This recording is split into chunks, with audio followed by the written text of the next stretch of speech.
नमस्कार मित्रांनो, आज आपण आलेलो आहो कोणतं गाव? गुंजखेड गाव, जाफराबाद शिवार यांच्या शेतामध्ये लागलेला आपला ओसवाल 3 HP सोलर पंप 30 शेडमध्ये. आणि हे शेतकऱ्याचे पॅनल, मोनोब्लॉक आणि शेतकऱ्याचं वॉटर सोर्स आणि शेतकऱ्याच्या शेतात लागलेले आपले हे 13 नौझाल 3 HP वरती. हे आपलं ओसवाल सोलर पंपचं कंट्रोलर आणि ह्या ओसवालच्या पॅनल. हे बघून घ्या मित्रांनो, शेतकरी भावांनो, 13 नौझाल. आपण शेतकऱ्यांची मुलाखत घेऊ शॉर्टमध्ये.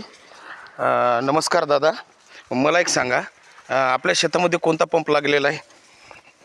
ओसवाल पंप. ओसवाल पंप. बरं, मला एक सांगा, आपला पंप किती HPचा आहे? 3 HPचा. 3 HP.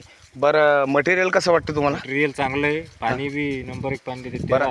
13 तोटे चालू आहेत सध्या आमचे. 13 तोट्या चालू येतात. बरं, आणि तुम्हाला काही अडचण आली का अशी इतक्यामध्ये की पंप स्टार्ट नाही झाला, पंपनं नाही, पाणी नाही मारलं काहीच वगैरे? नाही, काही अडचण काहीच नाही. अच्छा, बसवल्यापासून काही अडचण नाही. बरं बरं, चालते. धन्यवाद. हो.